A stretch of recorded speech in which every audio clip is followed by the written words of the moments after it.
Hello everyone, welcome back to the new video. तो आज की वीडियो में हम लोग आर्टिफिशियल इंटेलिजेंस के कुछ इंपॉर्टेंट क्वेश्चन करने जा रहे हैं जो कि आपके टीआरई 4 एग्जाम और यूपीएलटी एग्जाम के लिए काफ़ी इंपॉर्टेंट रहने वाले। तो चलिए सबसे पहला क्वेश्चन देखते हैं।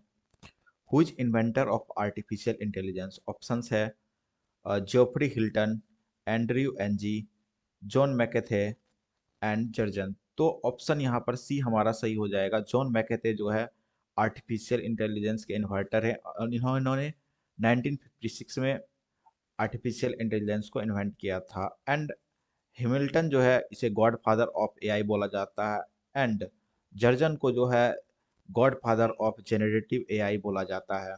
नेक्स्ट क्वेश्चन हम लोग देखेंगे। विच of the following is a note of type of artificial intelligence agent? तो ऑप्शंस है लर्निंग एआई एजेंट, गोल based agent, simple reflex AI agent, unity based AI agent. तो बेसिकली हमारा आर्टिफिशियल इंटेलिजेंस में 5 type of agents होते हैं, AI agents होते हैं। First होता है सिंपल रिफ्लेक्स एजेंट, सेकंड होता है model based reflex agent, third होता है गोल based reflect agent, and fourth होता है utility based agent, and the fifth होता है लर्निंग बेस्ड एजेंट। तो यहाँ पर ऑप्शन हमारा हो जाएगा डी।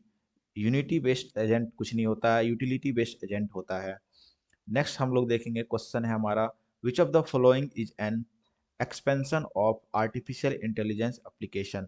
मीन्स आर्टिफिशियल इंटेलिजेंस का किन किन जगह जो यूज किया जाता है। तो gaming, playing, planning and scheduling, diagnosis, all of the mention. तो यहाँ पर ऑप्शन हो जाएगा हमारा D, all of the mention. हम हम लोग अभी जो है हर एक चीज़ में एआई का यूज करते हैं, गेमिंग में भी करते हैं, प्लानिंग एंड शेड्यूलिंग में भी करते हैं। डायग्नोसिस मीन्स हम लोग एमआरआई जो कराते हैं। एंड उसके बाद आजकल आई का देखते होंगे कि सर्जरी होता है वो जो है एआई के थ्रू ही होता है। तो यहाँ पर ऑल ऑफ दी आंसर हो जाएगा। नेक्स्ट क्वेश्चन हम लोग देखेंगे। Face recognition system is based on which type of approach? Weak AI approach, applied AI approach, cognitive AI approach and strong AI approach. तो वीक एआई जो basically हमारा Alexa and सीरी होता है, यह वीक एआई के अंदर आ जाता है। अप्लाइड एआई में हमारा फेस रिकॉग्निशन सिस्टम आ जाएगा।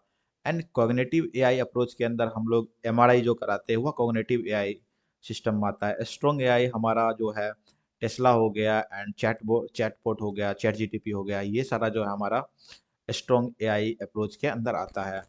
नेक्स्ट क्वेश्चन हम लोग देखेंगे। विच of the following is a note a supervised learning algorithm? के मीन, नेव बाइस, एसबीएम एंड डिसीजन ट्री। तो इनमें से कौन सा ऐसा एल्गोरिदम है जो कि सुपरवाइज लर्निंग में यूज नहीं किया जाता है? तो यहाँ पर ऑप्शन हो जाएगा हमारा ऑप्शन नंबर ए, के मीन को का जो हम लोग अनसुपरवाइज लर्निंग में यूज करते हैं।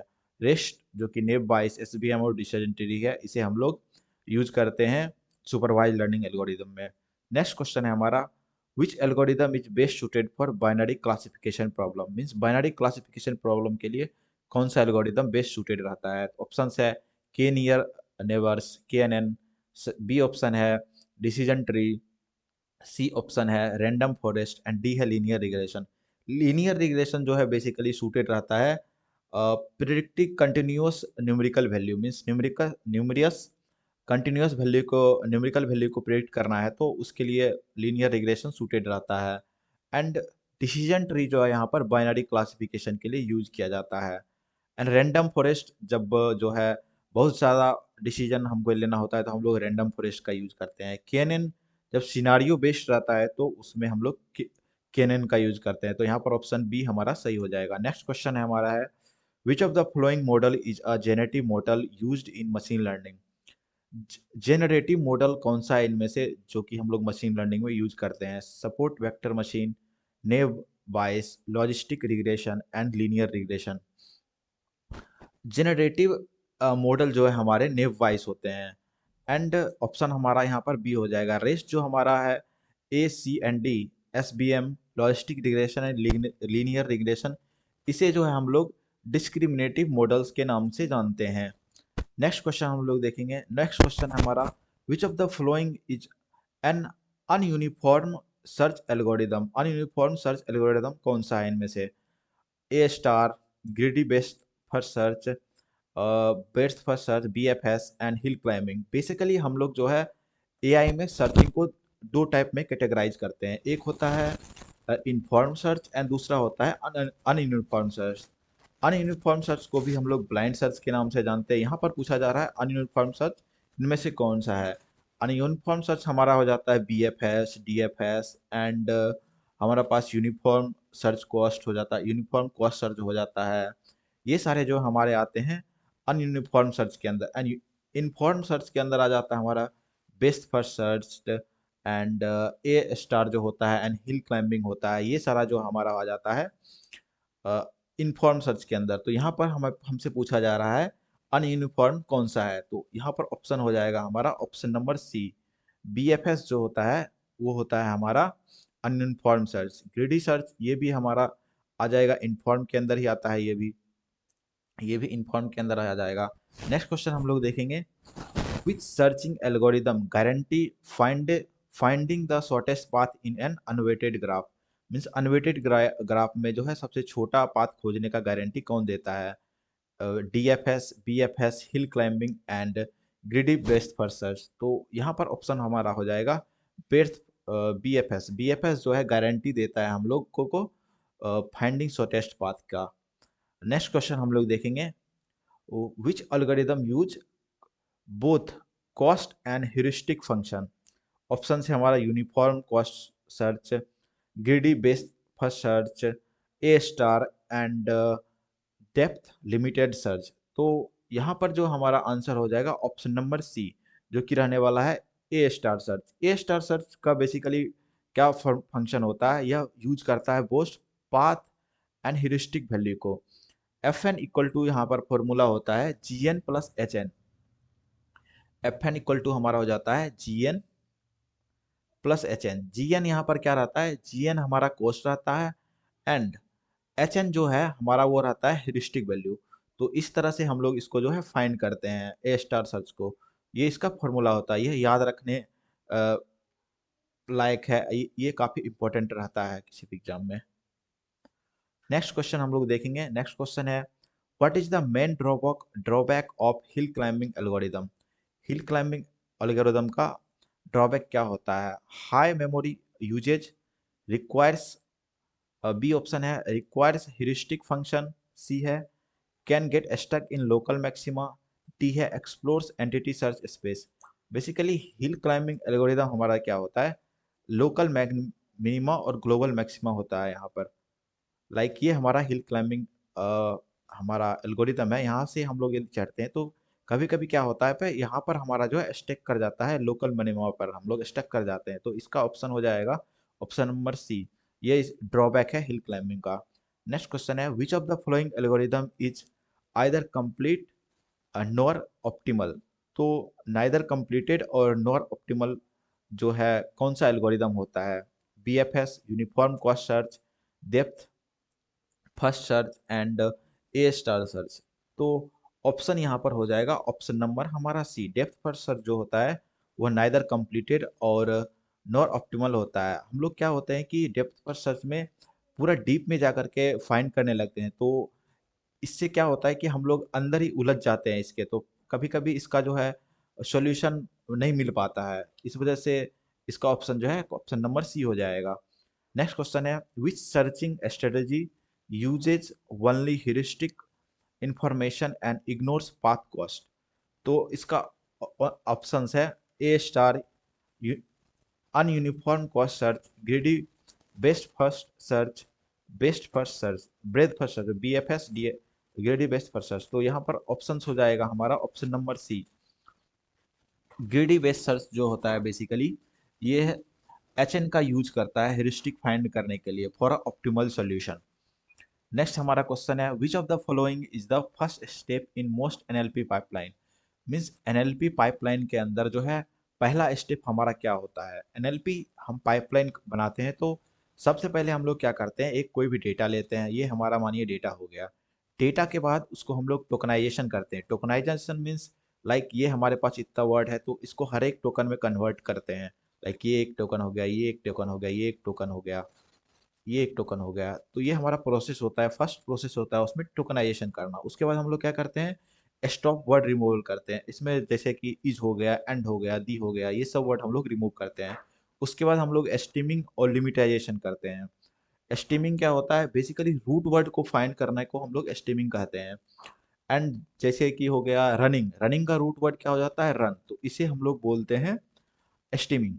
और लिमिटाइजेशन क्या होता है, मीन्स हमारा स्पेसिफिक जिस वर्ड का मीनिंग हो वो फाइंड करने को हम लोग लिमिटाइजेशन बोलते हैं। एंड एस्टीमिंग लिमिटाइजेशन के बाद हम लोग क्या करते हैं, पंक्चुएशन रिमूव करते हैं, रिमूविंग पंक्चुएशन एंड जो स्पेशल सिंबल्स होते हैं उसको रिमूव करते हैं। उसके बाद हम लोग पीओएस टैगिंग का यूज करते हैं। उसके बाद हम लोग फीचर एक्सट्रैक्शन करते हैं, जिसमें कि हमारा word word to vec and W O B आता है, T F I D F आता है, ये सारा हम लोग परफॉर्म करते हैं। देन हमारा जो है पाइपलाइन कन्वर्ट करते हैं। तो यहाँ पर ऑप्शन आ जाएगा हमारा ऑप्शन नंबर बी। सबसे पहला काम जो होता है वह टोकनाइजेशन का काम हम लोग करते हैं। सेंटिमेंट एनालिसिस बेसिकली एग्जाम्पल है पाइपलाइन का। नेक्स्ट क्वेश्चन हम लोग देखेंगे, what is corpus in NLP. Corpus क्या होता है, a single sentence, a grammar rule, a collection of text document and a dictionary। तो ऑप्शन यहाँ पर हो जाएगा ऑप्शन नंबर सी। कॉर्पस क्या होता है, बेसिकली आप डबल इन्वर्टेड कोमा में मल्टीपल लाइंस ऑफ सेंटेंस लिखा रहता है, इसे हम लोग जो है कॉर्पस के नाम से जानते हैं। तो इस तरह से हम लोग multiple sentence collection of text document जो होता है उसे हम लोग कॉर्पस बोलते हैं एनएलपी के अंदर। नेक्स्ट है हमारा question, which technique reduce word to their base और रूट फॉर्म। कौन सा ऐसा टेक्निक है जो कि वर्ड को बेस और रूट फॉर्म में कन्वर्ट करता है। Tokenization, stemming, lemmatization and parsing. जैसा कि अभी हमने बात किया, टोकनाइजेशन बेसिकली क्या करता है, वो कन्वर्ट करता है, लाइक आपके पास सेंटेंस दिया हुआ है, इसको अलग अलग कर देगा, ये हर एक टोकन में इसको कन्वर्ट कर देगा। एंड एस्टीमिंग क्या करता है, बेस फॉर्म में कन्वर्ट करता है। तो इसका ऑप्शन हो जाएगा बी। लिमिटाइजेशन क्या करता है, लिमिटाइजेशन बेसिकली जो है ओरिजिनल जो जिस वर्ड का मीनिंग हो उसको फाइंड करने का काम करता है। एंड पार्सिंग में तो हम लोग पार्सिंग का काम करते हैं। तो इसका ऑप्शन हो जाएगा option number B. Next question है हमारा, which of the following is an application of NLP. NLP का कौन सा इसमें जो है एप्लीकेशन है। Image classification, speech recognition and machine translation, face detection. And यहाँ पर ऑप्शन जो हो जाएगा, ऑप्शन हमारा हो जाएगा option number C. Machine translation जो है एनएलपी का एक एप्लीकेशन है। लाइक हम लोग कोई भी वॉइस से कुछ भी चीज बोलते हैं एंड वह कन्वर्ट हो जाता है वर्ड में। जैसे व्हाट्स योर नेम हम लोग गूगल पर बोलते हैं तो वहाँ पर व्हाट्स नेम योर नाम लिखा आ जाता है, तो यह एनएलपी ही करता है। स्पीच रिकॉग्निशन का भी काम करता है एनएलपी। एंड नेक्स्ट क्वेश्चन हमारा जो है, a fuzzy set is characterized by. Fuzzy set किससे कैरेक्टराइज होता है, बाइनरी मेंबरशिप से, क्रिप्स बाउंड्री से, मेंबरशिप्स ग्रेड्स बिटवीन 0 एंड 1 से, एंड रैंडम प्रोबेबिलिटी वैल्यू से। तो ऑप्शन नंबर सी हो जाएगा। ग्रेडी सर्च में बेसिकली 0 और 1 के बीच यह काम करता है। फजी सेट बेसिकली हमारा 0 एंड 1 के बीच काम करता है। नेक्स्ट क्वेश्चन है हमारा, which activation function outputs value range between 0 and 1।